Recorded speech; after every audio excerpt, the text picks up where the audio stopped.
I love that. I love that comment by Peter Doocy. What a bad position to be in for the White House press secretary. I really don't envy her position having to defend this, but that is so hilarious. Why would he say this? What a terrible way to go, being ate by cannibals. You just can't make this stuff up, folks. This is outrageous. Disaster. Little boys are flipping him the bird. I've never thought I'd see a time when I'm going through a neighborhood or a rural town in the West or something to see big signs that have a Trump sign in the middle that says F. Biden, and having a little kid standing with his middle finger, 7 years old, 8 years old. Well, I promise it happens all the time. And he's telling everybody his uncle was eaten by cannibals. He flew those single-engine planes as reconnaissance over war zones. He got shot down in New Guinea, and they never found the body because there were a lot of cannibals for real in that part of New Guinea.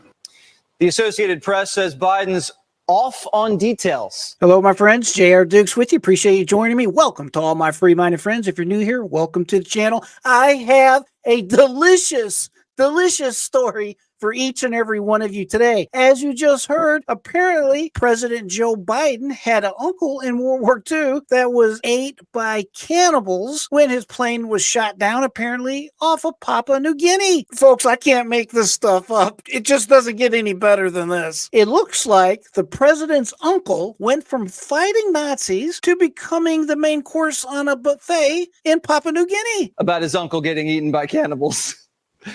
But how do we know the guy didn't swim ashore, get captured, and then cooked by the cannibals? We don't. So we have to trust but verify. So we reached out to the New Guinea Cannibal Association, and they tell us they did indeed eat Biden's uncle, and he tasted delicious.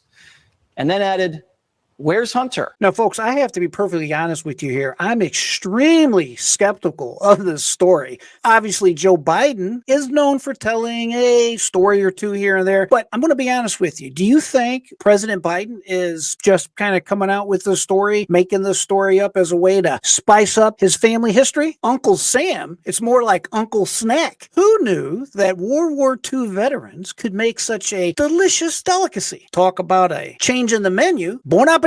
I guess. I have to admit, this is one story I don't think anyone saw coming. Now, if Trump said his family was eaten by cannibals, they'd call him a racist liar and fly Jim Acosta to New Guinea, who definitely doesn't taste as good. But Biden's campaign says he's totally sharp. All right, friends, let's be clear here. This is a wartime saga where someone goes from dodging bullets, surviving a plane crash, and ends up as a buffet item. Something that we talk a lot about on this program is that life is full of all kinds of unexpected deviations and things we just definitely didn't see coming, right? Of course, when it comes to President Joe Biden, you never know what's going to come out of his mouth. You never know what he's going to say. You never know how ridiculous it's going to be. But let's take a look over on the other side of the world and let's go down under and let's see what they think about this story. Have I got a great, tasty little story for you? It's all about Joe Biden and cannibals and xenophobia and a credulous media that simply refuses to do its fact-checking job of anything the Democrat president says. You're gonna love this. Now, if you watched the U.S. Report with James Morrow Friday night at 8 p.m., you would 8 p.m. the U.S. Report, you know the one. You would have heard Joe Biden telling a tale about his late Uncle Bozy, a World War II veteran who met a, well, shall we just say, a grisly end, according to him. We called him Uncle Bozy.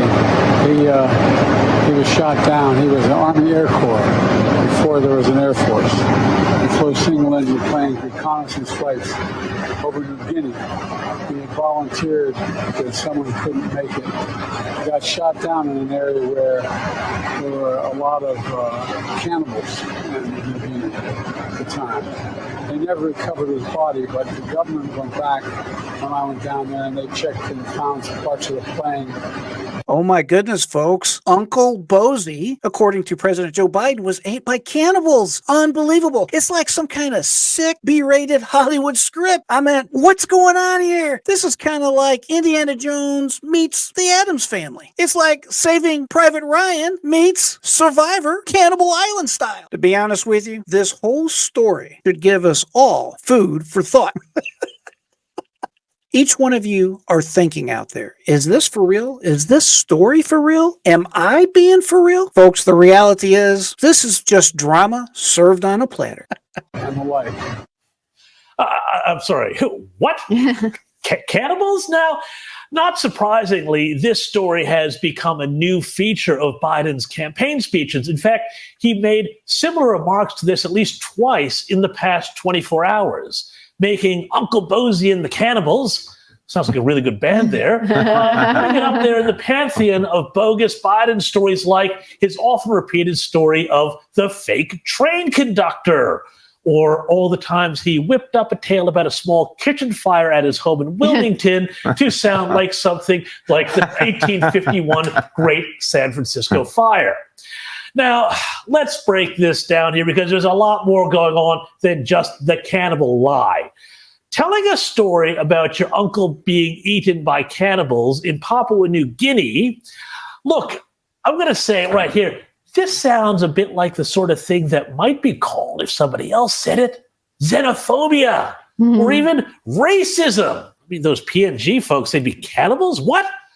Particularly when it has been called out by PNG academics, with academics and officials saying that, quote, hey, we wouldn't just eat any white man that fell out of the sky.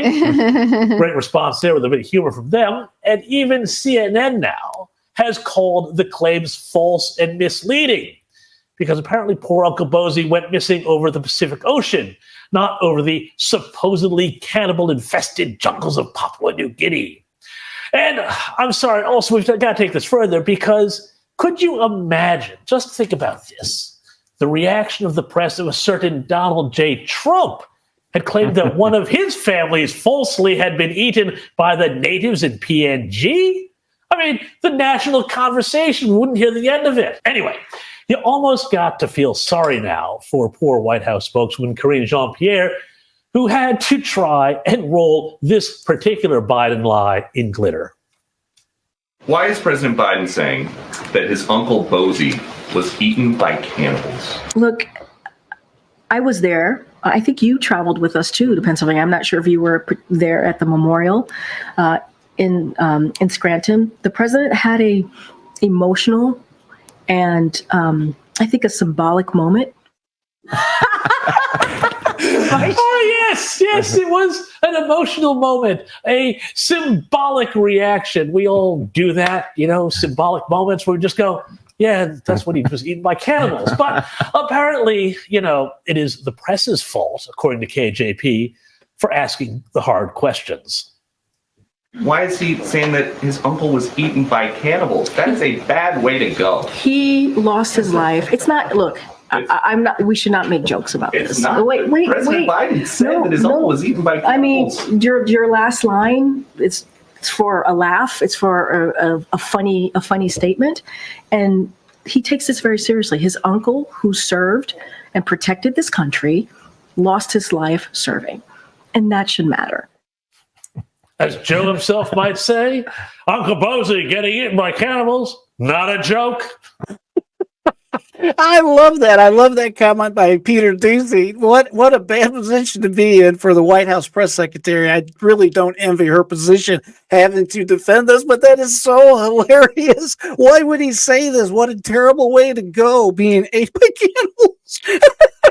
You just can't make this stuff up, folks. This is outrageous. It is, if it wasn't funny, we'd have to cry about this because this man is the leader of our nation, the leader of the free world. This is President Biden. When you look back 4 years ago compared to the way the president is speaking and acting and walking and fumbling nowadays, wow, what a big difference that is. But I have to give it to Peter Doocy for pressing the White House press secretary in this particular manner. This is absolutely insanity. Now, I don't want anybody here to be fearful because I promise you, my investigative team is going to be all over this story. I'm going to get to the bottom of this story one way or the other. I'm going to do whatever it takes to investigate exactly what has happened and see if I cannot find the remnants of whatever is left of the president's deceased relative. This is a terrible family tragedy for the Biden family. And we have to remember that.